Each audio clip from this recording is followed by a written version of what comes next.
이거 보이세요? 어머니가 그토록 지키고 싶어 하던 거잖아요. 아내가 거의 죽을 뻔했습니다. 쾅! 거대한 장독이 박살났습니다. 검붉은 고추장이 시멘트 위로 쏟아졌습니다. 남자가 7번 아이언을 다시 높이 쳐들었습니다. 이런 돈, 이따위 명예 다 필요 없어. 깡! 또 한 통이 터져나갔습니다. 마당 한쪽에는 어른 키만한 옹기 100개가 감옥처럼 늘어서 있었습니다.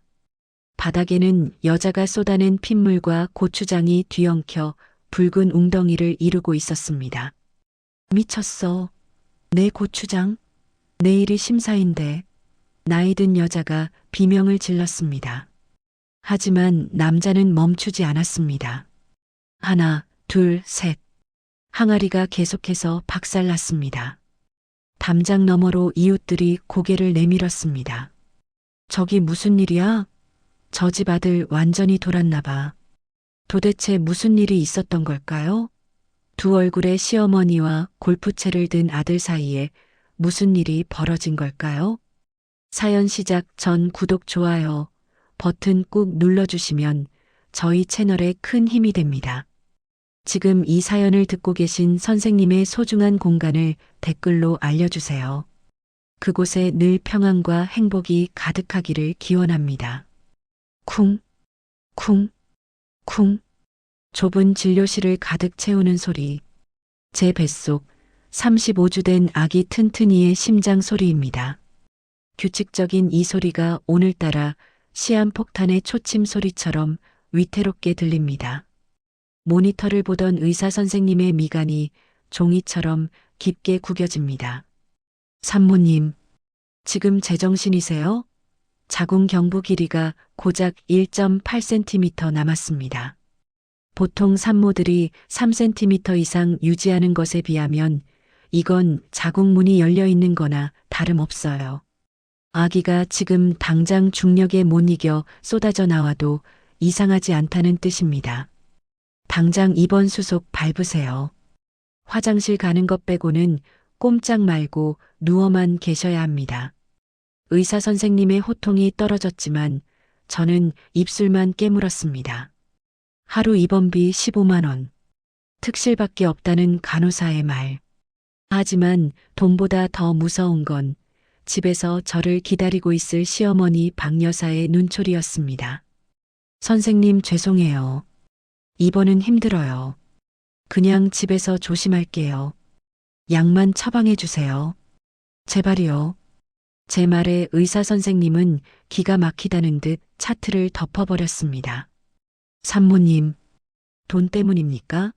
아니면 보호자 눈치 보는 거예요? 이러다 35주에 조산하면 아기 폐 기능 장담 못합니다. 평생 인큐베이터 신세 질 수도 있어요. 산모님도 위험하고요. 그 무시무시한 경고를 뒤로하고 저는 도망치듯 병원을 빠져나와야 했습니다. 무거운 배를 안고 집으로 돌아오는 길, 발걸음 하나하나가 살얼음판을 걷는 기분이었습니다. 그날 저녁 집안에는 무거운 침묵만이 흘렀습니다. 남편 민석 씨는 거실에 놓인 커다란 캐리어를 보며 발을 동동 굴렀습니다. 내일부터 시작되는 2주간의 해외 출장. 승진이 걸린 중요한 일이라 빠질 수도 없는 상황이었습니다. 민석 씨는 소파에 앉아 과일을 깎고 계신 시어머니 앞으로 다가갔습니다. 마치 죄인처럼 무릎을 꿇고 제 손을 꼭 잡았습니다. 어머니, 저 내일 출장 가면 보름 뒤에 나와요. 지은이 지금 상태가 시한폭탄이래요. 의사 선생님이 절대 안정 취하라고 신신당부했어요. 물 한 방울 묻히게 하지 마세요. 제발 부탁드릴게요. 남편의 간절한 목소리에 박 여사는 깎던 사과를 내려놓고 세상에서 가장 인자한 미소를 지었습니다. 아유 얘, 너는 애미를 뭘로 보고 그런 소리를 하니? 걱정하지 마라. 내 핏줄 품은 앤데 내가 업고 다니지 땅에 발이나 딛게 하겠니? 지은이 밥은 내가 떠먹여 줄 테니까 넌 가서 일이나 잘하고 와. 어머니의 그 따뜻한 목소리. 사람 좋은 웃음. 남편은 그제야 안심한 듯 활짝 웃었습니다. 정말이죠, 어머니? 저 어머니만 믿고 갈게요.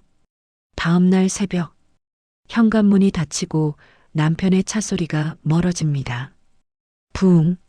점점 작아지는 엔진 소리가 마치 제 생명줄이 끊어지는 소리 같았습니다. 남편이 떠났다. 나를 지켜주던 유일한 방패가 사라졌다. 그때였습니다. 등 뒤에서 서늘한 냉기가 느껴진 것은 어머니, 천천히 뒤를 돌았을 때 조금 전에 인자한 시어머니는 온데간데 없었습니다.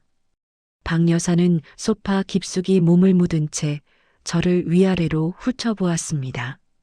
도축장에 끌려온 짐승을 보는 듯한 비릿한 눈빛. 흥, 남편 같다고 유세 떨 생각 마라. 2번, 절대 안정? 어디서 배 좀 불렀다고 상전 노릇하려는 모양인데 어림도 없다.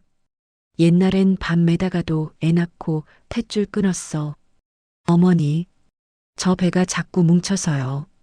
선생님도 조심하라고. 시끄럽다. 말대꾸하지 마. 들어가서 내 작업복이나 빨아놔. 손빨래로 싹싹 비벼서. 어머니는 신경질적으로 TV 리모컨을 눌렀습니다. 뉴스 앵커의 목소리가 거실을 울립니다. 대한민국 전통식품명인 심사가 일주일 앞으로 다가왔습니다. 올해는 엄격한 심사를 통해 단 한 명의 명인만을 선정합니다. 화면을 바라보는 어머니의 눈이 굶주린 맹수처럼 번들거렸습니다.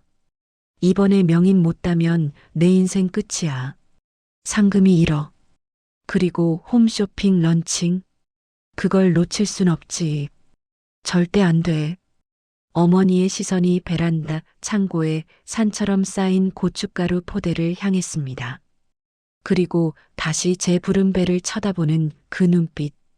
그것은 며느리를 보는 눈이 아니었습니다. 말 잘 듣는 공짜 일꾼을 보는 탐욕스러운 눈빛이었습니다. 지은아, 너 내일부터 바빠질 거다. 명색이 종갓집 며느리인데 시어머니 명인 심사는 도와야지. 불안감이 목을 조여옵니다. 남편 없는 2주. 지옥문이 활짝 열리고 있었습니다. 쾅, 쾅, 쾅. 지옥의 아침은 알람 소리가 아닌 안방 문을 부서질 듯 두드리는 시어머니의 주먹 소리로 시작되었습니다. 지은아, 아직도 자니? 해가 중천인데 며느리가 돼서 시어머니보다 늦게 일어나? 남편 없다고 아주 살판났구나. 시간은 새벽 6시. 무거운 눈꺼풀을 억지로 들어올리며 방문을 열자 매캐한 고춧가루 냄새가 방문 틈으로 훅 끼쳐 들어왔습니다. 비틀거리는 몸을 이끌고 나간 마당. 저는 그 자리에 얼어붙고 말았습니다. 이게 다 뭐예요, 어머니? 마당 한가운데 거대한 붉은 산이 솟아 있었습니다. 트럭에서 막 내려진 태양초 고춧가루 200근. 성인 남자도 들기 힘든 찹쌀 80kg. 그리고 메주가루가 담긴 가마니 5개가 마당을 가득 메우고 있었습니다. 그 엄청난 양에 압도되어 입이 다물어지지 않았습니다. 박 여사는 허리춤에 손을 얹고 지휘관처럼 마당을 내려다보았습니다. 뭐긴 뭐니? 4명인 심사 재료들이지. 오늘 안으로 찹쌀 풀 쓰고 고춧가루 개서 1차 숙성까지 끝내야 한다. 어머니, 이걸 저보고 다 하라고요? 저 지금 서 있는 것도 힘들어요. 의사 선생님 말씀 못 들으셨어요? 제 호소에 박 여사의 눈썹이 꿈틀거렸습니다. 그때 현관문이 열리며 화려한 옷차림의 여자가 나타났습니다. 바로 윗동서 형님 수경이었습니다. 진한 향수 냄새가 고춧가루 냄새와 섞여 역한 냄새를 풍겼습니다. 어머, 동서 일어났어? 아이고, 이 많은 걸 언제 다 한대. 고생 좀 하겠네. 형님은 혀를 차면서도 입가에는 얄미운 미소를 띠고 있었습니다. 형님, 형님도 같이 하시는 거죠? 저 혼자서는 도저히. 제 말에 형님은 기겁하며 뒷걸음질 쳤습니다. 어머 동서, 나 오늘 네일아트 예약해놨어. 이 손톱 봐. 다 까진 거 안 보여? 어머니, 저 다녀올게요. 늦으면 예약금 날려요. 박 여사는 며느리에게는 한 번도 보여준 적 없는 온화한 미소로 형님을 배웅했습니다. 그래, 큰애야. 조심해서 다녀오렴. 심사 끝나면 내가 맛있는 거 사주마. 형님의 차가 유유히 대문을 빠져나가자 마당에는 다시 차가운 정적이 감돌았습니다. 저를 도와줄 사람은 아무도 없었습니다. 어머니, 기계 빌려주세요. 동네 방앗간에 부탁하면 기계로 금방 섞어준대요. 저 배 뭉쳐서 쪼그려 앉지도 못해요. 제발이요. 제 애원에 박 여사는 코웃음을 쳤습니다. 기계, 정신 나간 소리 하고 있네. 기계로 섞으면 새맛이 나서 장맛버려. 탈락이라고. 명인 심사가 장난인 줄 아니? 사람 손으로 정성껏 비벼야 깊은 맛이 나는 거야. 그게 내 비법이고. 박 여사는 창고 구석에서 무언가를 꺼내 제 앞에 툭 던졌습니다. 묵직한 소리를 내며 떨어진 그것은 어른 키만한 대형 나무 주걱이었습니다. 들어보니 무게만 5kg은 좋게 나갈 듯 했습니다. 옛날엔 만삭에도 밤매다가 애 낳았어. 엄살 피울 생각 말고 얼른 시작해. 해가 지기 전까지 저 옹기 100개 다 못 채우면 밥 줄 생각도 없으니까. 마당 한쪽에 도열한 100개의 대형 옹기들. 사람 키만한 그 검은 항아리들이 마치 저를 가두는 감옥의 창살처럼 보였습니다. 담장 너머로 출근하던 이웃 주민들이 힐끔거립니다. 어머, 저 집 며느리 배 좀 봐. 곧 나오겠네. 저 몸으로 저걸 다 하라고? 시어머니가 진짜 독하네. 사람들의 수군거림이 들려왔지만 박 여사는 아랑곳하지 않았습니다. 오히려 보란 듯이 대문으로 성큼성큼 걸어갔습니다. 철커덕, 철커덕. 육중한 쇠사슬로 대문을 칭칭 감고 자물쇠를 채우는 소리. 그 소리가 마치 제 발목에 채워지는 족쇄 소리처럼 들렸습니다. 어머니, 문은 왜 잠그세요? 박 여사는 CCTV 모니터를 확인하며 섬뜩하게 웃었습니다. 도망갈 생각 마라. 내 비법 레시피 유출되면 안 되니까 외부인 출입 금지야. 너 오늘 이 마당에서 한 발짝도 못 나간다. 자큐. 시작해. 뜨거운 가을 햇살 아래 100개의 항아리와 200근의 고춧가루 그리고 만삭의 임산부. 완벽한 강금 노동의 시작이었습니다. 타닥, 타닥, 타닥. 마른 장작이 비명을 지르며 타들어가는 소리가 제 고막을 때립니다. 9월이라지만 아직 한낮의 태양은 여름의 끝자락을 붙잡고 이글거리고 있었습니다. 오후 1시 기상청 예보로는 바깥 기온이 30도라는데 제가 서 있는 이곳 아궁이 앞은 이미 100도가 넘는 지옥 불안 가운데였습니다. 후끈한 열기가 아스팔트 아지랑이처럼 피어올라 제 전신을 감쌉니다. 가마솥 안에서는 시뻘건 엿기름물이 용암처럼 펄펄 끓어오르고 있었습니다. 제 눈썹과 속눈썹에 맺힌 땀방울이 눈으로 흘러들어가 따갑게 찔러댔지만 닦아낼 손조차 없었습니다. 오른손에는 어른 허벅지만한 거대한 나무 주걱이 들려 있었기 때문입니다. 휘, 휘. 물먹은 솜처럼 무거워진 찹쌀풀을 젓는 단순한 동작. 하지만 5kg이 넘는 주걱의 무게는 임신 35주 차 산모가 감당하기엔 고문 도구나 다름없었습니다. 한번 저을 때마다 어깨 관절이 뚝뚝 소리를 내며 비명을 질렀습니다. 뜨거운 수증기가 훅 하고 얼굴을 덮칠 때마다 숨이 턱턱 막혀옵니다. 산소가 부족한 듯 머리가 핑 돌고 시야가 하얗게 전멸했습니다. 허리, 마치 누군가 굵은 쇠파이프로 허리를 내리치는 듯한 끊어질 듯한 통증. 점점 불러오는 배의 무게가 척추를 짓누르고 골반뼈가 벌어지는 고통이 1분 1초마다 저를 갉아먹었습니다. 어머니, 물 좀 주세요. 입안이 바싹 타들어가서 혀가 입천장에 달라붙었습니다. 겨우 쥐어짜낸 목소리는 갈라진 쇳소리가 되어 나왔습니다. 하지만 거실 베란다, 창문 너머의 풍경은 이곳과는 전혀 다른 세상이었습니다. 드르륵.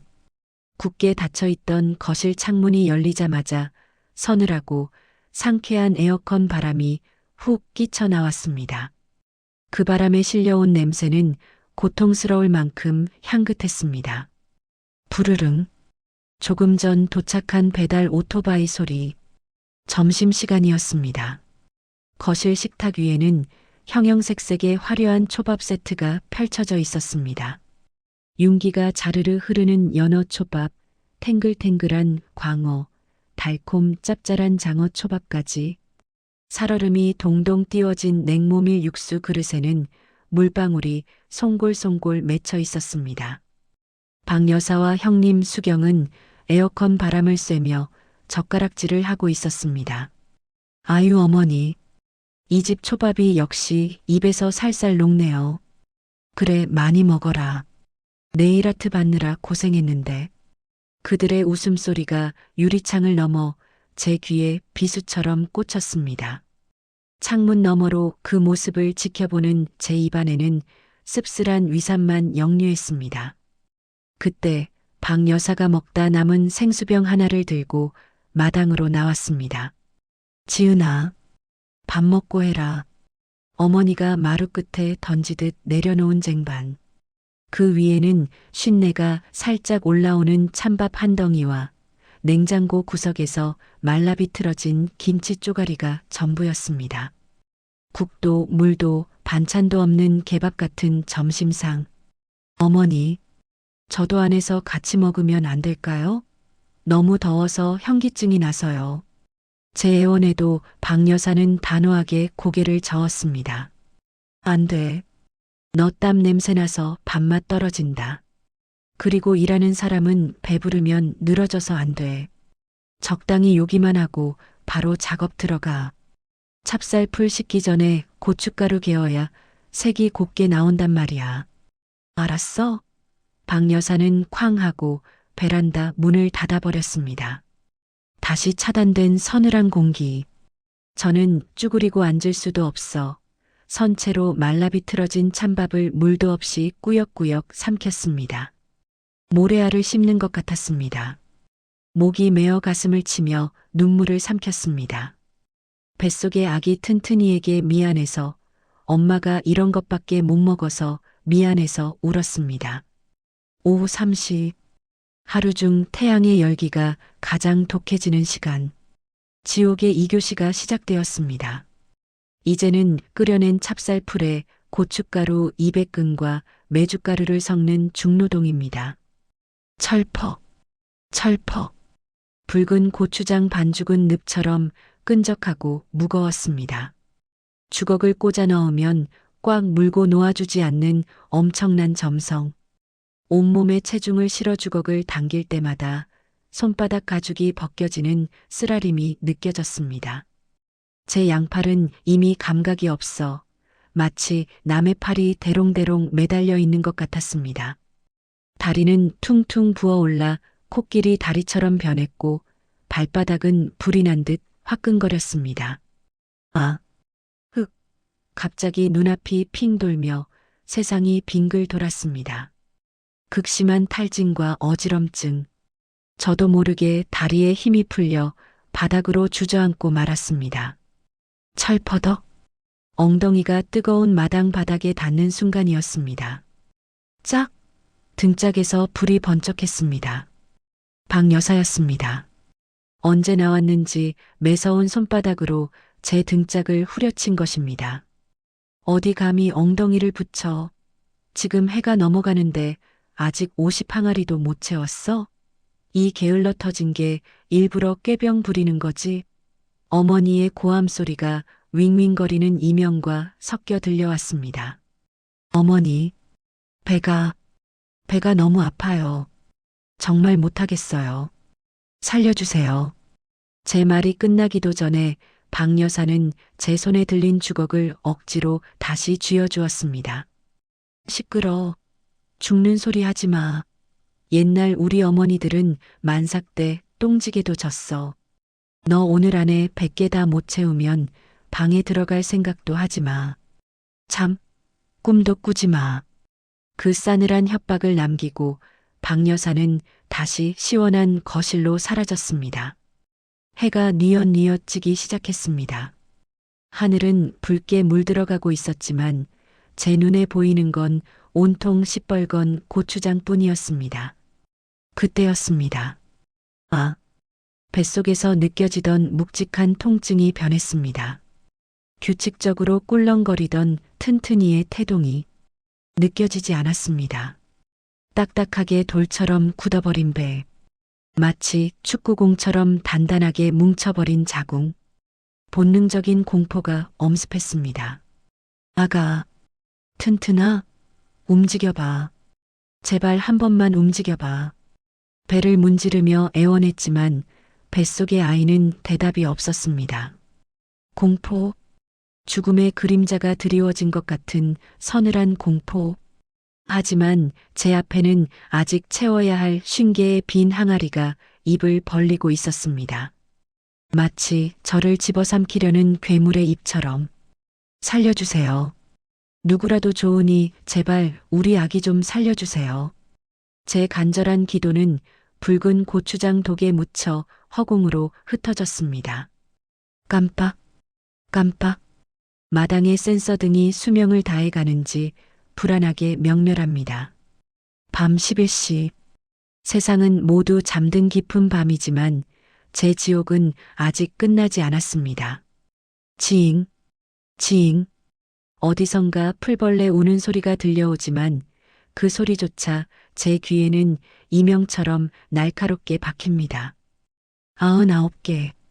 제 뒤로는 붉은 고추장을 가득 채운 99개의 항아리가 검은 그림자처럼 늘어서 있습니다. 이제 딱 하나. 마지막 100번째 항아리만 남았습니다. 후, 후. 거친 숨소리가 입 밖으로 나올 때마다 하얀 입김이 서립니다. 다리가 후들거려 제대로 서 있을 수조차 없습니다. 발목은 이미 코끼리 다리처럼 퉁퉁 부어올라 신발이 터질 듯 조여옵니다. 허리는 끊어질 듯 욱신거리고 배는 바위덩이를 매달아 놓은 것처럼 무겁고 딱딱합니다. 지은아, 조금만 참자. 이거 하나만 옮기면 끝이야. 그러면 쉴 수 있어. 누울 수 있어. 스스로에게 최면을 걸 듯 중얼거립니다. 저는 떨리는 손으로 마지막 항아리를 들어 올렸습니다. 으윽. 입에서 단내가 납니다. 뱃속에 튼튼이가 엄마 힘들다고 발버둥을 치는 건지 아니면 살려달라고 신호를 보내는 건지 아랫배가 사르르 꼬이는 통증이 느껴집니다. 한 걸음, 두 걸음, 장독대까지 남은 거리는 고작 5걸음. 하지만 그 5걸음이 천리 길처럼 멀게만 느껴집니다. 그때였습니다. 세 번째 발을 내디디려는 순간, 미끌, 바닥에 떨어져 있던 아까 흘린 찹쌀 풀 찌꺼기를 미처 보지 못했습니다. 세상이 기울어집니다. 마치 누군가 바닥을 확 잡아당긴 것처럼 몸이 균형을 잃고 허공으로 붕 떴습니다.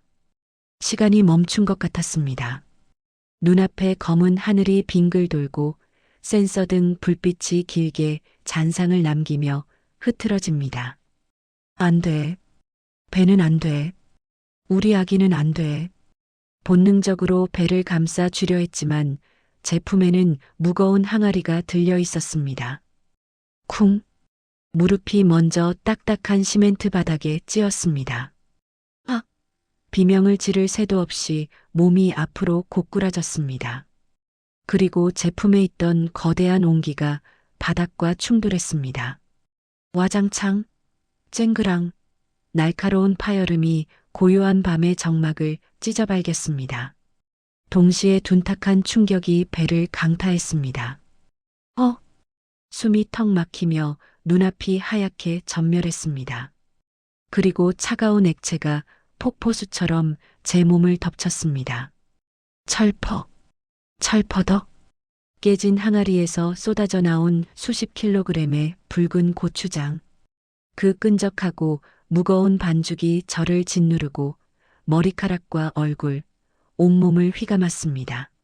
매캐한 고춧가루 냄새가 코와 입으로 들이닥쳐 숨을 쉴 수가 없습니다. 콜록, 콜록. 눈을 뜰 수가 없습니다. 따가운 고추장 범벅이 된 채 저는 바닥을 기었습니다. 아파. 너무 아파.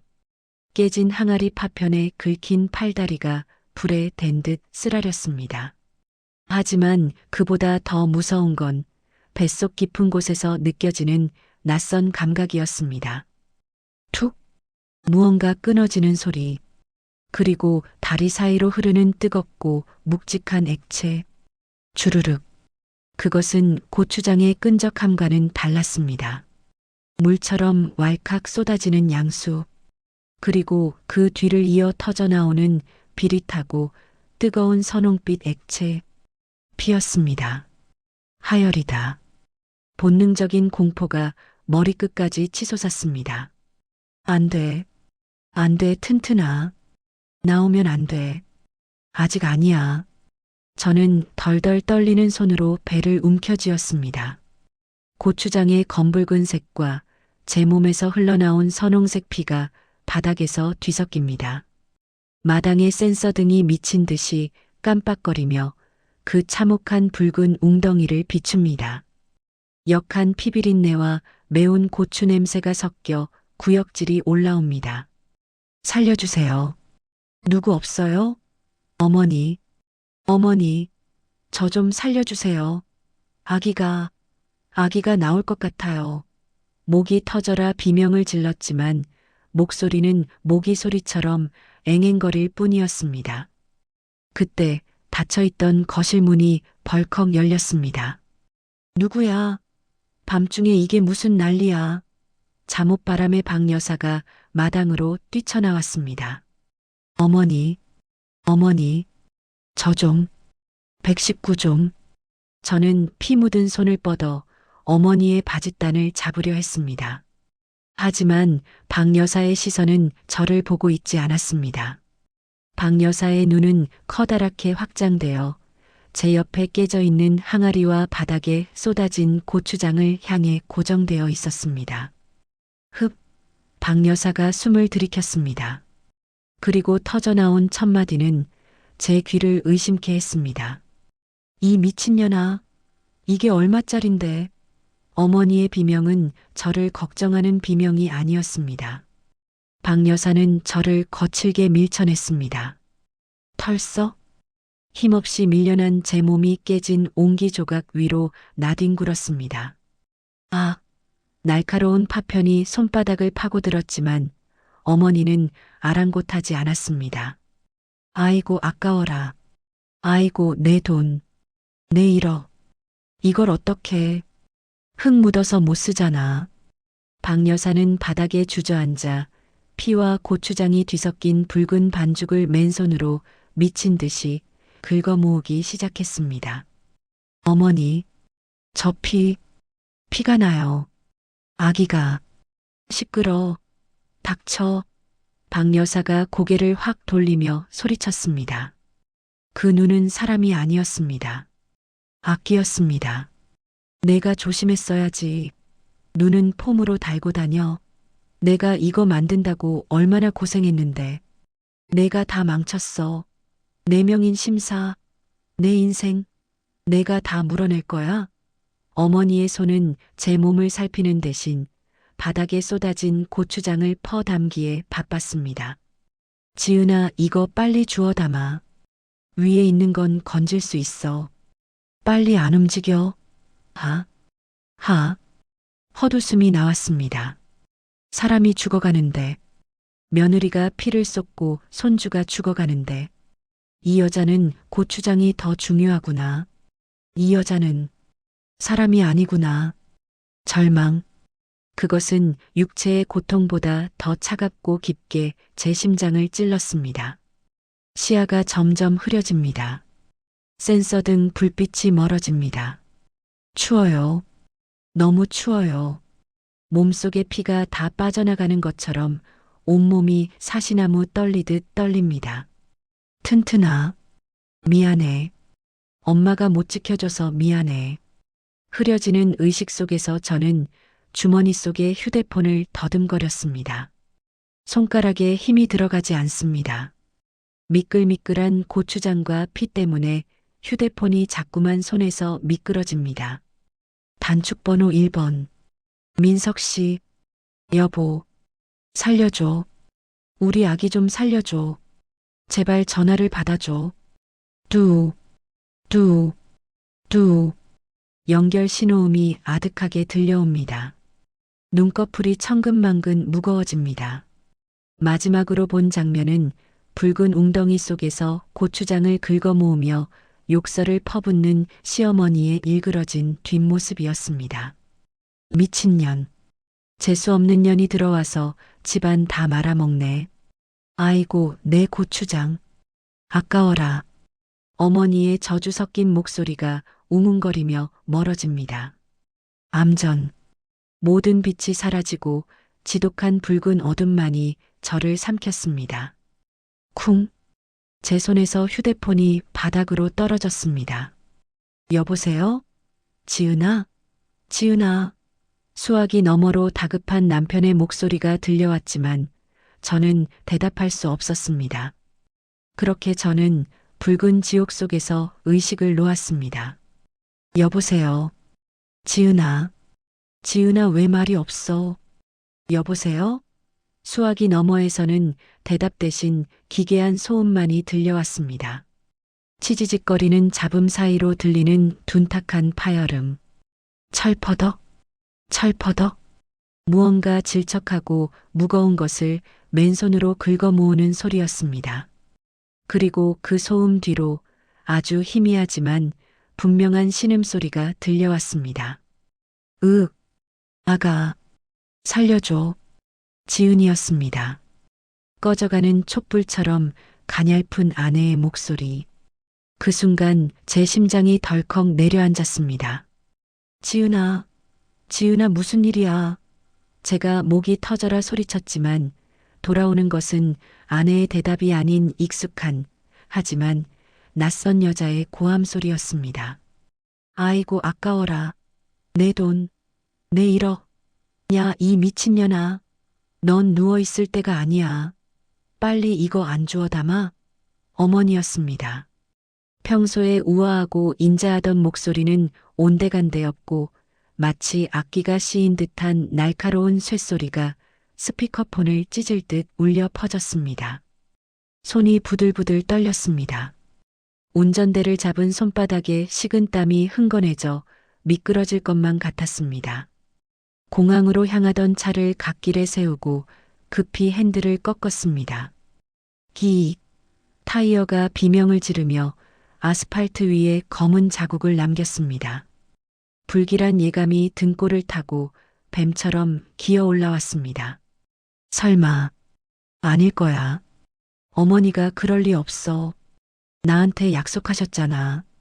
지은이를 업고 다니겠다고, 딸처럼 돌보겠다고 내 손을 잡고 맹세하셨잖아. 아닐 거야. 이건 꿈이야. 하지만 엑셀을 밟는 제 발은 이미 이성이 마비된 상태였습니다. 속도계 바늘이 시속 140km, 160km를 넘어갑니다. 차창 밖에 가로등 불빛이 하나의 긴 선이 되어 뒤로 사라집니다.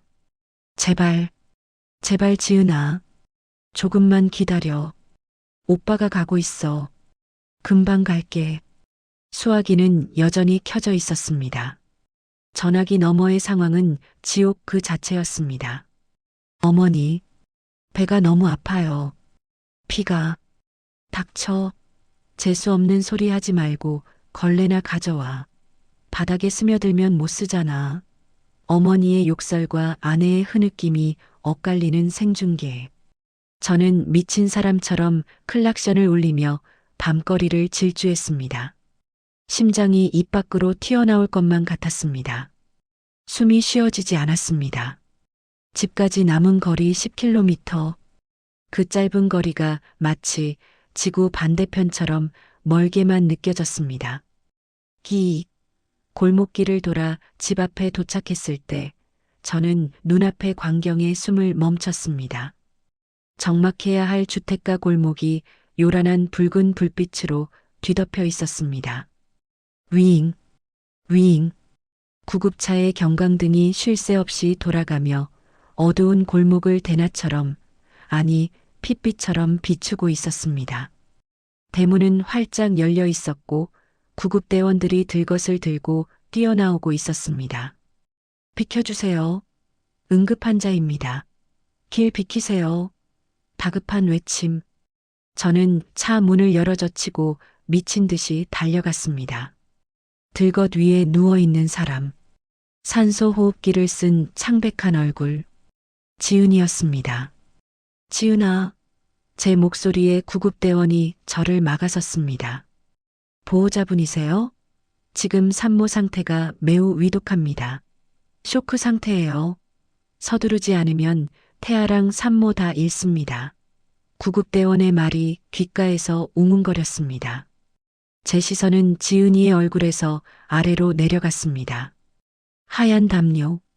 하지만 그 담요의 아랫부분은 이미 축축하게 젖어 있었습니다. 선홍색, 너무나도 선명하고 끔찍한 붉은 피가 담요를 적시고 뚝뚝 떨어지고 있었습니다. 다리가 풀려 주저앉을 뻔했습니다. 그때였습니다.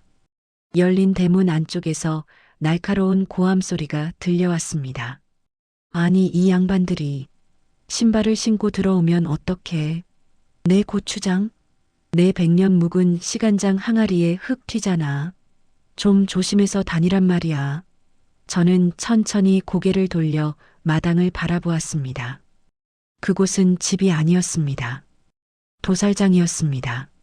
마당 가득 깨진 수십 개의 항아리 파편, 그리고 바닥을 흥건하게 적신 붉은 웅덩이.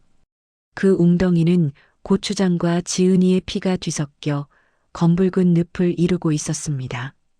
비릿한 피 냄새와 매캐한 고추장 냄새가 섞여 구역질 나는 악취를 풍겼습니다. 그리고 그 붉은 늪 한가운데 어머니가 서 있었습니다.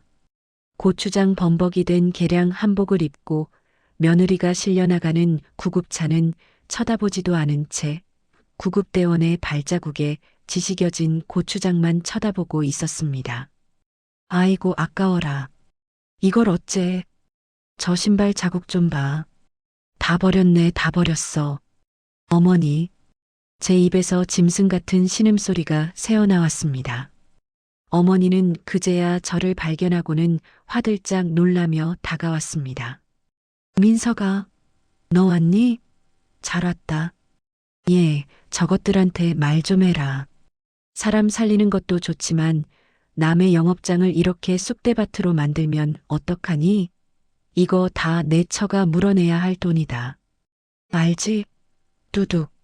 제 머릿속에서 무언가 끊어지는 소리가 났습니다. 이성의 끈이, 인륜이라는 마지막 끈이 끊어지는 소리였습니다. 저는 어머니를 뿌리치고 구급차에 올라탔습니다. 더 이상 저 여자의 목소리를 들으면 제가 제 손으로 저 여자를 죽일 것만 같았기 때문입니다. 출발하세요. 빨리요. 구급차가 요란한 사이렌 소리를 울리며 병원을 향해 질주했습니다. 덜컹거리는 차 안에서 저는 지은이의 손을 잡았습니다. 차가웠습니다. 얼음장처럼 차가운 손. 손톱 밑에는 시뻘건 고추장이 끼어 있었고 손가락 마디마디는 껍질이 벗겨져 피가 맺혀 있었습니다. 얼마나 아팠을까? 얼마나 무서웠을까? 이 차가운 바닥을 기어다니며 살려달라고 빌었을 내 아내.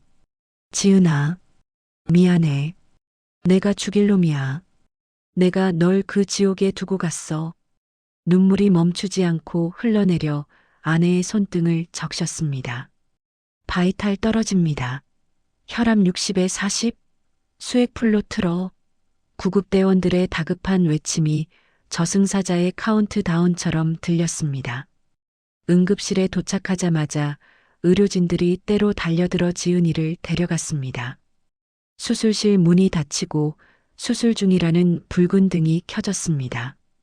그 붉은 빛이 또다시 마당의 붉은 웅덩이를 떠올리게 저는 구역질을 하며 복도 의자에 주저앉았습니다. 1시간, 2시간, 영겁 같은 시간이 흘렀습니다. 초조함에 손톱을 물어뜯으며 수술실 앞을 서성였습니다. 드르륵. 마침내 수술실 문이 열리고 녹색 수술복을 입은 의사가 피 묻은 장갑을 벗으며 나왔습니다. 표정이 좋지 않았습니다. 잔뜩 화가 난 얼굴로 주위를 둘러보던 의사가 저를 발견하고 성큼성큼 다가왔습니다. 보호자분이세요? 네. 네, 선생님. 제 아내, 지은이, 살았나요? 아이는요? 의사는 대답 대신 저를 무섭게 노려보았습니다. 그리고 제 멱살을 잡을 듯이 거칠게 몰아붙였습니다. 당신 남편 맞습니까? 도대체 집에서 임산부한테 무슨 짓을 한 겁니까? 네. 그게 무슨 환자 상태, 단순 낙상 사고가 아닙니다. 심각한 영양실조의 탈수 증세. 위장에는 며칠 굶은 사람처럼 소화 안 된 찬밥 몇 덩이밖에 없었어요. 거기다 온몸에 든 피멍들. 이거 넘어져서 생긴 거 아닙니다. 지속적인 구타나 압박 흔적이에요. 손바닥이랑 무릎 가죽이 다 벗겨질 정도로 기어다닌 흔적까지. 이건 명백한 학대입니다. 고문이라고요. 의사의 고함 소리에 응급실 대기실의 모든 시선이 저에게 꽂혔습니다. 학대, 고문, 영양실조. 단어 하나하나가 망치가 되어 제 머리를 내리쳤습니다. 아이는, 튼튼이는요? 제 떨리는 질문에 의사가 깊은 한숨을 내쉬었습니다. 천만다행으로 아이는 살렸습니다. 긴급 제왕절개로 꺼냈어요. 하지만 산모가 양수를 너무 많이 쏟았고 태반이 박리된 상태라 조금만 늦었으면 둘 다 죽었습니다. 지금 산모 중환자실로 옮길 겁니다. 오늘 밤이 고비예요. 그리고 경찰에 신고하세요. 이건 가정폭력 수준을 넘었어요. 살인 미수입니다. 의사가 떠나고 저는 멍하니 그 자리에 서 있었습니다. 살인 미수. 그렇습니다. 어머니는 며느리를 죽이려 했습니다. 고추장 몇 푼 때문에, 그깟 명인 타이틀 때문에 내 아내와 내 아이를 죽이려 했습니다. 잠시 후 중환자실 유리창 너머로 지은이가 보였습니다. 온몸에 튜브를 꽂고 기계에 의존해 겨우 숨을 쉬고 있는 아내. 붕대가 감긴 손목. 멍투성이인 팔뚝. 그 처참한 모습을 보자 조금 전까지 흐르던 눈물이 거짓말처럼 멈췄습니다. 가슴속 깊은 곳에서 뜨거운 불덩이가 치솟는 대신 심장이 차갑게 식어버리는 느낌이 들었습니다. 슬픔은 사치였습니다. 지금 나에게 필요한 건 눈물이 아니었습니다. 복수? 철저하고 잔혹한 대가. 주머니 속에서 진동이 울렸습니다. 휴대폰을 꺼내보니 어머니라는 세 글자가 화면에 뜨고 있었습니다. 종료 버튼을 누르려다 통화 버튼을 눌렀습니다. 민서가, 너 병원이니? 걔는 좀 어떠니? 죽진 않았지? 수화기 너머로 들려오는 어머니의 목소리는 걱정이 아닌 짜증이 섞여 있었습니다. 아니 글쎄 119애들이 항아리를 5개나 더 깼지 뭐니. 그거 내가 다 청구해야 한다. 그리고 지은이 깨어나면 당장 오라고 해. 뒷정리는 마저 해야지. 남은 고추장이라도 살려야. 저는 아무 대답 없이 어머니의 말을 듣고만 있었습니다. 민서가? 내 말 듣고 있니? 네. 듣고 있어요, 어머니. 제 목소리는 지독하게 차분했습니다. 어머니, 고추장 많이 아까우시죠? 그럼 그게 내 피 같은 돈인데. 그래요. 피 같은 돈. 제가 내일 아침에 집으로 갈게요, 어머니. 뒷정리 제가 확실하게 해드릴게요. 그래. 역시 우리 아들밖에 없다. 올 때 해장국이라도 좀 사오렴. 밤새 고추장 퍼 담느라 힘들어 죽겠다. 전화를 끊었습니다. 검은 휴대폰 화면에 비친 제 얼굴은 더 이상 제가 알던 강민석의 얼굴이 아니었습니다. 눈은 붉게 충혈되어 있었고 입은 웃고 있는지 울고 있는지 모를 기괴한 표정을 짓고 있었습니다. 차가운 병원 복도. 저는 유리창 너머의 아내에게 조용히 속삭였습니다. 지은아, 미안해. 오늘까지만 아프자. 내일부터는 나한테서 눈물 한 방울도 안 나게 해줄게. 대신 저 사람들이 피눈물을 흘리게 해줄게. 저는 병원을 빠져나와 주차장으로 향했습니다.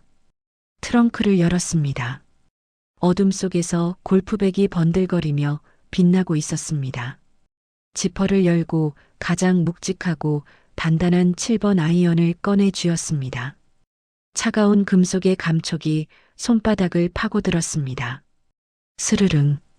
쇠가 부딪히는 소리가 마치 칼을 가는 소리처럼 서늘하게 울려 퍼졌습니다. 기다리세요, 어머니. 당신이 그토록 사랑하는 붉은색. 내일 아침 원 없이 보게 해드릴게요. 당신의 그 탐욕스러운 성을 내 손으로 가루로 만들어드리겠습니다. 쾅! 트렁크 문을 닫는 소리가 선전포고의 포성처럼 밤 공기를 갈랐습니다. 내일 아침 해가 뜨면 심판이 시작될 것입니다. 새 아침이 밝았습니다.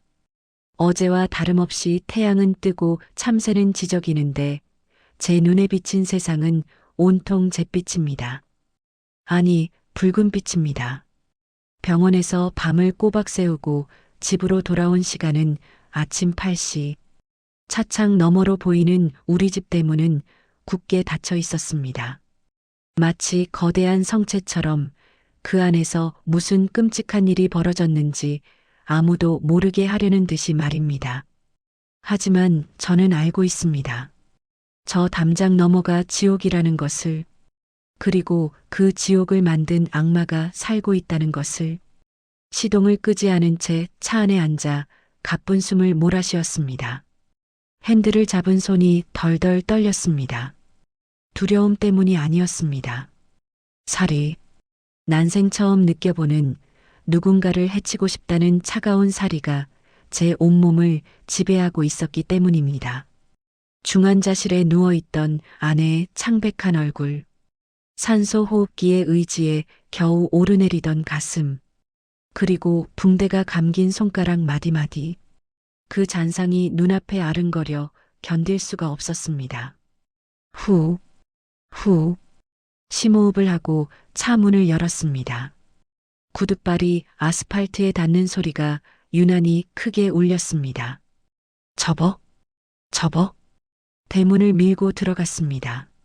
마당의 풍경은 어젯밤보다 더 기괴했습니다. 어젯밤 구급대원들이 밟고 지나간 고추장 자국들이 말라붙어 검붉은 딱지처럼 마당을 뒤덮고 있었습니다. 그리고 그 한가운데 어머니가 있었습니다. 박 여사. 그녀는 쭈그리고 앉아 깨지지 않은 항아리들을 마른 수건으로 정성스럽게 닦고 있었습니다. 마치 자신의 보석을 다루듯이 며느리가 피를 쏟은 그 자리에서 콧노래까지 흥얼거리며 항아리를 닦고 있었습니다. 민석이 왔니? 인기척을 느낀 어머니가 고개를 들었습니다. 얼굴에는 땀방울이 송골송골 맺혀 있었지만 표정은 너무나 평온해 보였습니다. 왜 이제 와? 해장국은 사왔니? 밤새 놀란 가슴 진정하느라 잠도 한숨 못 잤다. 어휴, 저 아까운 것들. 저것만 팔아도 내 차 한 대 값은 나오는데. 지은이 걔는 정신 차렸대? 깨어나면 전화하라고 해라. 내일부터 다시 작업해야지. 심사가 코앞인데 누워있을 시간이 어디 있어. 어머니의 입에서 나오는 말들은 인간의 언어가 아니었습니다. 그것은 소음이었습니다. 제 귀를 썩게 하고 제 영혼을 갉아먹는 역겨운 소음. 저는 아무 말 없이 어머니를 지나쳤습니다. 그리고 주차된 차 트렁크로 향했습니다. 덜컥 트렁크가 열리고 어둠 속에서 저를 기다리던 골프백이 모습을 드러냈습니다. 직! 지퍼를 여는 소리가 고요한 아침 공기를 갈랐습니다. 수많은 클럽 중에서 가장 단단하고 묵직한 놈. 7번 아이언. 제가 가장 아끼던, 가장 멀리, 가장 정확하게 공을 날려보내던 그 채를 손에 쥐었습니다. 차가운 금속의 감촉이 손바닥을 타고 전해져 옵니다. 그립을 꽉 쥐자 가죽 장갑이 뽀드득 소리를 냅니다. 스르릉. 백에서 채를 뽑아드는 소리가 마치 무사가 칼집에서 검을 뽑는 소리처럼 서늘하게 울려 퍼졌습니다. 민서가? 너 지금 뭐 하는 거니? 아침부터 골프채는 왜 꺼내? 연습장 가려고? 얘가 정신이 있는 거야 없는 거야? 집안 꼴이 이 지경인데 골프 칠 생각이 드니? 어머니가 등 뒤에서 타박을 줬습니다. 저는 천천히, 아주 천천히 몸을 돌려 어머니를 마주 보았습니다. 그리고 어머니가 닫고 있던 박씨 가문 100년 전통이라 자랑하던 그 1번 항아리 앞으로 다가갔습니다. 어른 허리춤까지 오는 거대한 온기. 어머니가 목숨보다 아끼는 보물 1호. 민서가? 너 표정이 왜 그래? 너 설마. 어머니의 눈동자가 흔들리기 시작했습니다. 저는 대답 대신 골프채를 높이 치켜들었습니다. 아침 햇살을 받아 번쩍이는 은빛 아이언 헤드가 허공을 갈랐습니다.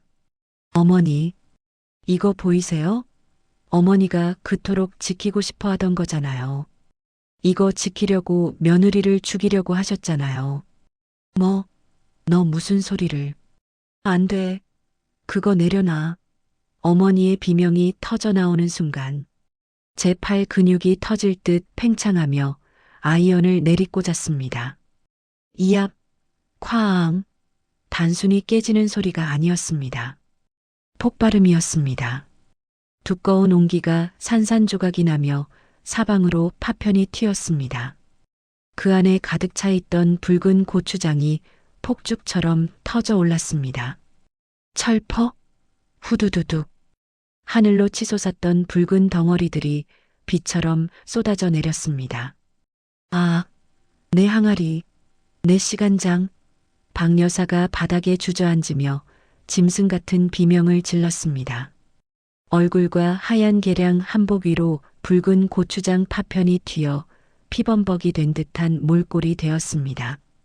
하지만 멈출 수 없었습니다. 이제 시작이었습니다. 이건 지은이가 흘린 피눈물입니다. 챙, 깡, 두 번째 항아리가 박살났습니다. 이건 태어나지도 못하고 죽을 뻔한 내 아들 튼튼이의 목숨값입니다. 퍼, 와장창, 세 번째, 네 번째 항아리가 연달아 터져나갔습니다. 검은 옹기 조각들이 흉기처럼 사방으로 튀었고 끈적한 붉은 내용물이 마당을 붉게 물들였습니다. 미쳤어. 미쳤어. 강민석, 너 미쳤니? 그게 얼마짜린 줄 알아? 그거 하나에 100만 원이야. 100만 원이라고. 박 여사는 제 바짓단을 붙잡고 늘어졌습니다. 돈, 돈, 돈. 끝까지 돈 타령이구나. 당신 입에서는 사람 걱정은 한마디도 안 나오는구나. 저는 어머니를 뿌리치고 다음 항아리를 향해 다가갔습니다. 100만 원이요? 고작 100만 원 때문에 사람을 죽이려 했어요? 그럼 제가 1억 원어치 다 깨드릴게요. 어머니가 원하시던 돈 제가 잿더미로 만들어 드릴게요. 깡, 다섯 번째 항아리. 이건 굶주린 지은이에게 찬밥덩이 던져준 대가. 퍼. 6번째 항아리. 이건 만삭 임산부에게 5kg 주걱 쥐어준 대가. 콰직. 7번째 항아리. 이건 아파서 쓰러진 며느리 등짝 때린 대가. 스윙은 멈추지 않았습니다. 마치 기계처럼, 아니 춤을 추듯 리드미컬하게 골프채를 휘둘렀습니다. 제 호흡은 거칠어졌지만 몸은 깃털처럼 가벼웠습니다. 한 번 휘두를 때마다 묵은 체증이 내려가는 듯 했습니다. 어머니가 평생을 바쳐 쌓아 올린 탐욕의 탑이 제 손끝에서 가루가 되어 무너져 내리고 있었습니다. 하지마. 제발. 민서가 엄마가 잘못했다. 아이고 내 돈. 아이고 내 팔자야. 박 여사는 붉은 고추장 웅덩이 속을 기어다니며 깨진 항아리 조각을 끌어안고 울부짖었습니다. 하지만 그 울음은 반성이 아니었습니다. 그저 자신의 재산이 사라지는 것에 대한 아쉬움, 탐욕의 절규였습니다. 그 모습이 너무나 추악해서, 너무나 혐오스러워서 저는 더욱 세게 채를 휘둘렀습니다.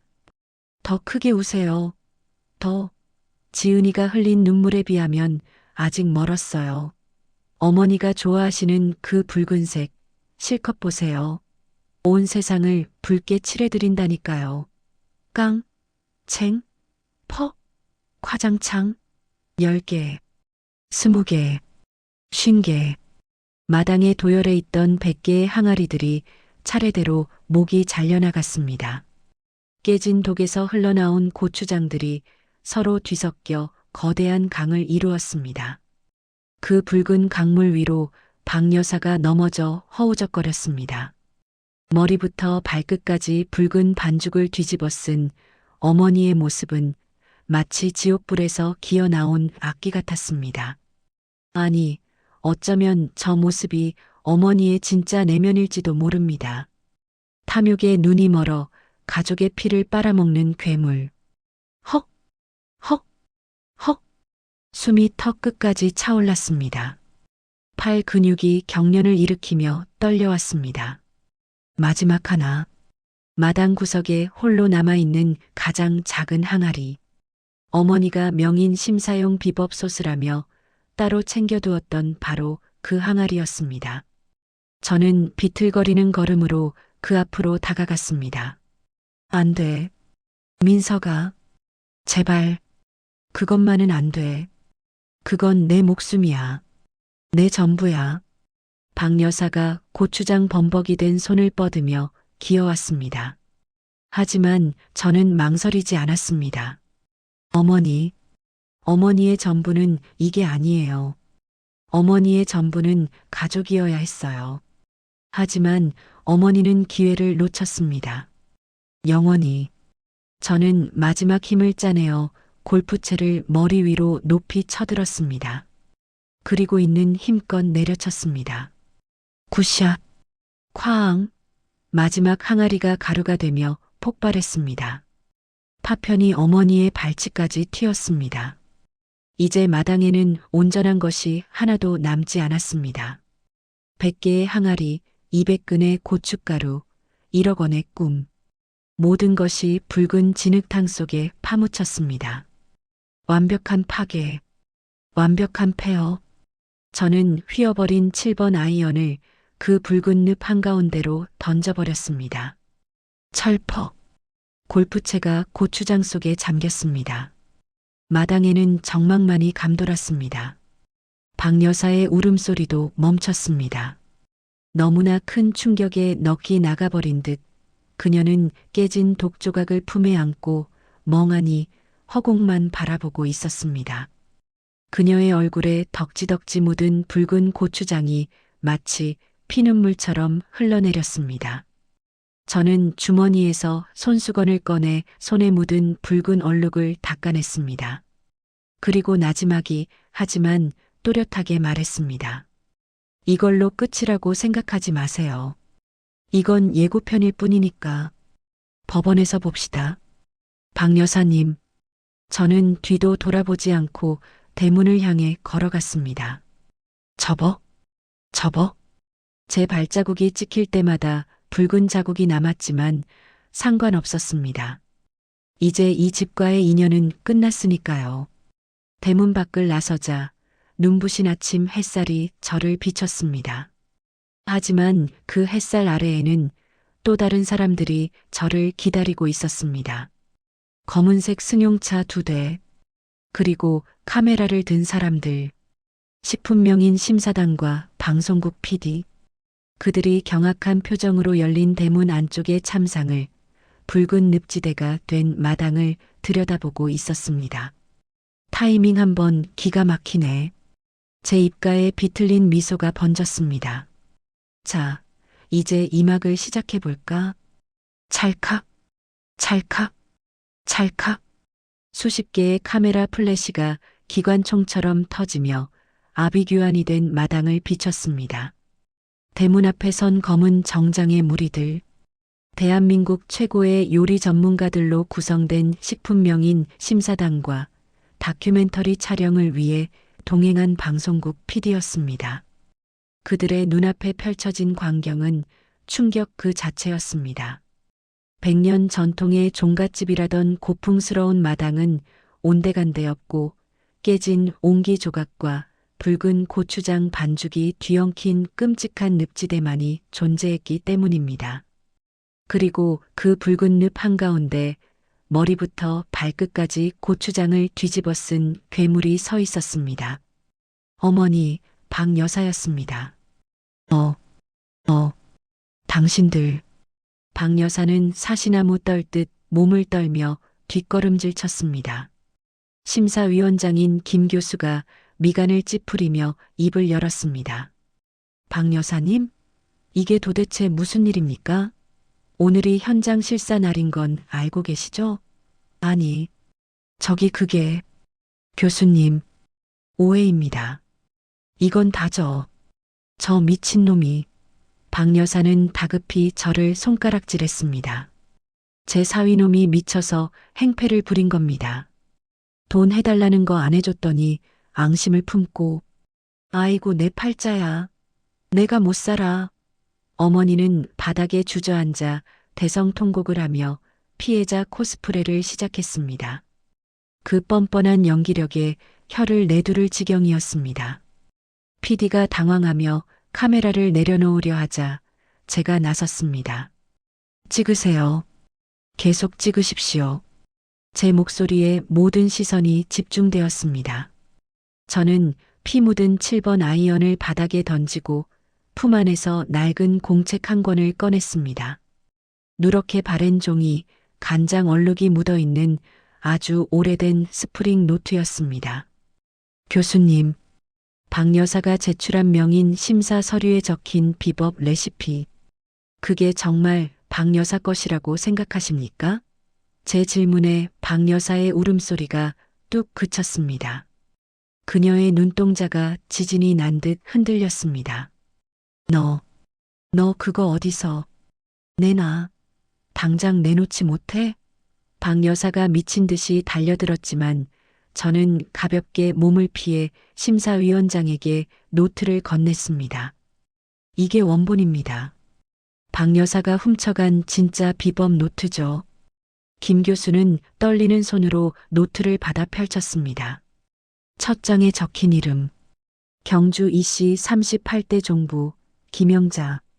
바로 제 장모님이자 지은이의 친정어머니 이름이었습니다. 이건 김 교수가 경악하며 박 여사를 쳐다보았습니다. 필체가 다릅니다.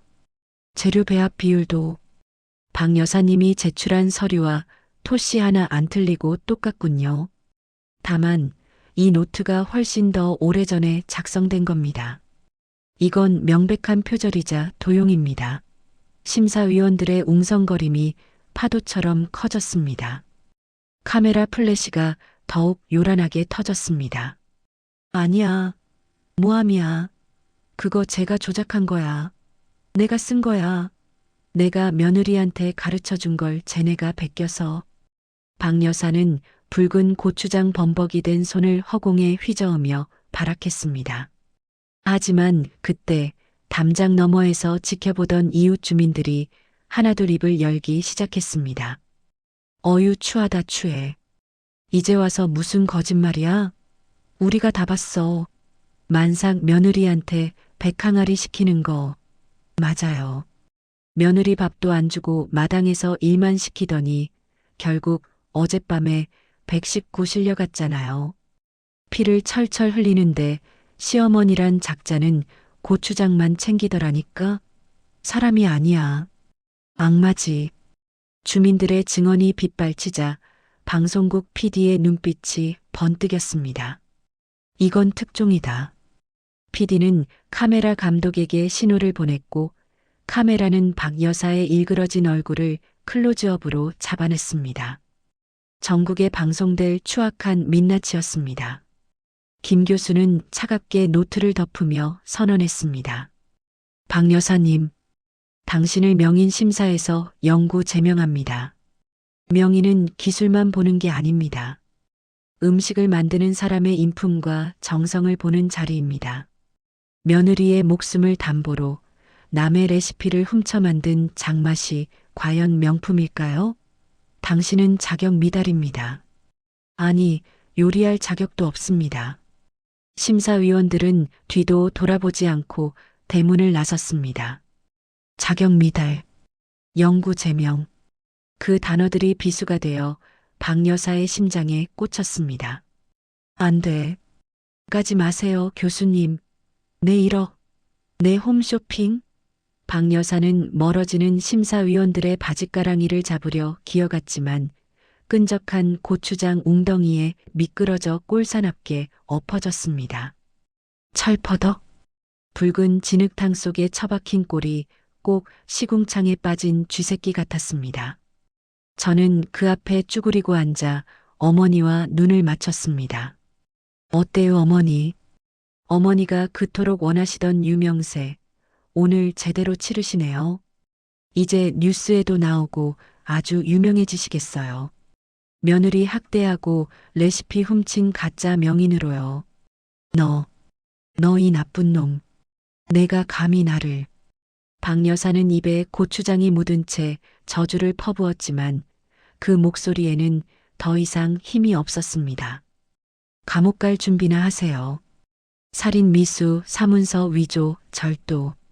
제가 변호사 선임해서 아주 화려하게 보내드릴게요. 아, 그리고 이혼 서류는 구치소로 보내겠습니다. 저는 마지막으로 차가운 비소를 날리고 자리에서 일어났습니다.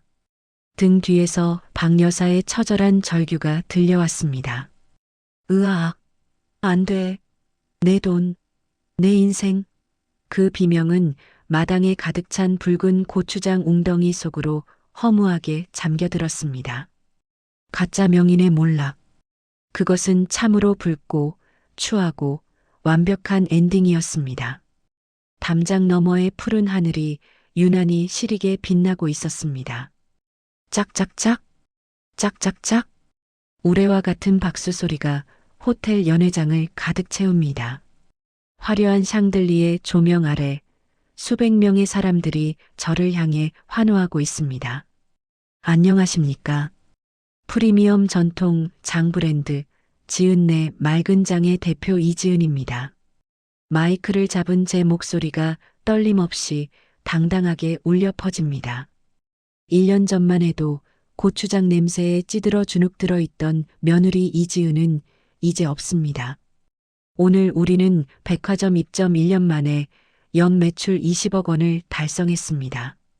이 모든 영광은 돌아가신 제 친정어머니의 낡은 레시피 노트, 그리고 저를 믿어준 가족들에게 돌립니다. 카메라 플래시가 터지고 저는 단상 아래를 내려다보았습니다. 그곳에 저의 진짜 보물들이 있었습니다. 말끔한 슈트를 입은 남편 민석 씨, 그리고 그 품에 안겨 방실방실 웃고 있는 우리 아기 시우. 태명은 튼튼히 1년 전 그 차가운 붉은 웅덩이 속에서 생사를 오갔던 그 작은 생명이 이제는 포동포동한 볼살을 자랑하며 아빠 넥타이를 잡아당기고 있습니다. 지은아, 축하해. 오늘 정말 멋지다. 단상에서 내려온 저를 남편이 따뜻하게 안아줍니다. 그의 품에서 나는 은은한 섬유 유연제 향기. 그것은 1년 전 그 집에서 맡았던 역겨운 피비린내와 고추장 냄새를 완벽하게 지워주었습니다. 민석 씨는 제 손을 잡으며 눈시울을 붉혔습니다. 고마워. 살아줘서 고맙고 이렇게 훌륭하게 버텨줘서 고마워. 그리고 미안해. 내가 평생 갚으면서 살게. 저는 남편의 입술에 검지를 갖다 댔습니다. 아니야. 우린 이제 행복하기만 하면 돼. 시우야, 엄마 상 받았다? 깨르르. 엄마를 알아보는지 시우가 해맑은 웃음을 터뜨립니다. 이보다 더 완벽한 복수가 있을까요? 우리는 이렇게 보란 듯이 가장 행복한 모습으로 세상을 살아가고 있습니다. 그 시각, 화려한 호텔 연회장과는 정반대인 곳. 찬바람이 쌩쌩 부는 낡은 편의점 앞 파라솔. 후루룩, 후루룩. 다 불어터진 컵라면 면발을 넘기는 소리가 처량하게 들립니다. 구멍난 양말, 보풀이 잔뜩인 낡은 개량 한복. 쪼그려 앉아 국물을 마시는 노인의 등은 구불대로 굽어 있었습니다. 박 여사, 한때 대한민국 식품명인을 꿈꾸며 100개의 항아리를 호령하던 그녀의 모습은 온데간데 없었습니다. 지나가던 동네 아이들이 코를 막으며 수군거립니다. 야, 저 할머니 또 저기 있어. 고추장 마녀다. 도망가자. 냄새나. 아이들이 던진 돌멩이가 박 여사의 발치에 툭 떨어집니다. 저리 가. 이 못돼 먹은 것들. 박 여사가 소리를 질러보지만 아이들은 메롱을 하고 도망갈 뿐입니다. 동네에서 완전히 고립된 신세. 그 사건 이후 박 여사는 사기, 사문서, 위조, 아동학대 및 살인 미수 혐의로 징역형을 살고 집행유예로 풀려났습니다. 하지만 감옥보다 더 무서운 건 현실이었습니다. 위자료와 합의금으로 전 재산인 집과 땅을 모두 날렸고 그토록 아끼던 장독대들은 경매로 넘어갔습니다. 지금 그녀에게 남은 건 보증금 500만 원짜리 곰팡이 핀 지하 단칸 방뿐입니다. 아이고 춥다. 국물이 왜 이렇게 금방 식어. 박 여사는 식어버린 라면 국물을 들이키며 휴대폰을 꺼냈습니다. 액정에는 수많은 독촉 문자가 와 있었지만 그녀가 기다리는 연락은 따로 있었습니다. 수경이, 큰 며느리. 돈 많고 살갑던 그 며느리는 박 여사가 빈털터리가 되자마자 연락처를 바꾸고 잠적해버렸습니다. 나쁜 년. 내가 지한테 해준 게 얼만데. 네일 아트니 명품이니 다 사줬더니 돈 떨어지니까 시어머니를 헌신짝처럼 버려. 박 여사의 떨리는 손가락이 휴대폰 주소록을 뒤적입니다. 그리고 멈춘 곳. 지은이. 그녀는 침을 꿀꺽 삼켰습니다. TV에 나오더라. 백화점에서 1등 했다며. 20억을 벌었다며. 내가 가르쳐 준 건데. 그거 원래 내 덕분인데. 뻔뻔한 망상이 다시 고개를 듭니다. 그녀는 염치도 없이 통화 버튼을 눌렀습니다. 뚜. 제발 받아라. 받아서 쌀값이라도 좀 붙이라고 해야지. 손주 분유값 아껴서 시어머니 용돈 좀 달라고 해야지.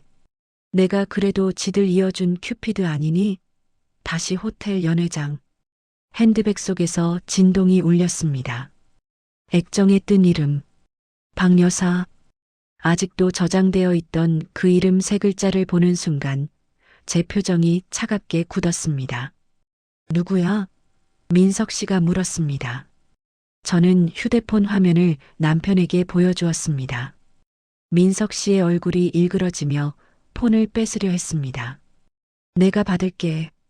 다시는 전화하지 말라고. 아니, 그럴 필요 없어. 저는 담담하게 고개를 저었습니다. 목소리를 섞는 것조차 사치니까요. 감정 소비할 가치도 없는 사람이니까요. 저는 망설임 없이 화면의 붉은색 버튼을 눌렀습니다. 거절. 그리고 바로 설정 메뉴로 들어가 차단 버튼을 눌렀습니다. 영구 차단. 이제 내 인생에서 박여사라는 존재는 스팸 문자보다 못한 존재가 되었습니다. 지은아, 가자. 집에 가자. 우리 따뜻한 집으로. 저는 휴대폰을 가방 깊숙이 던져넣고 남편과 아이의 손을 잡았습니다. 연회장을 나서는 우리의 뒷모습 위로 시우의 맑은 웃음소리가 배경음악처럼 깔립니다. 깨르르, 깨르르. 그 웃음소리는 과거의 붉은 악몽을 완전히 씻어내는 세상에서 가장 아름다운 멜로디였습니다. 창밖에는 하얀 첫눈이 내리고 있었습니다. 지난해의 붉은 핏자국을 덮어주는 순백의 축복 같은 눈이 소복이 쌓이고 있었습니다. 해피엔딩. 이보다 더 완벽할 순 없습니다. 오늘 전해드린 이야기가 선생님의 마음에 작은 위로가 되었기를 바랍니다. 앞으로도 저희는 선생님의 고단한 나날에 잔잔한 평안을 드릴 수 있는 이야기들로 찾아뵙겠습니다. 채널을 응원하는 마음으로 구독과 좋아요를 부탁드립니다.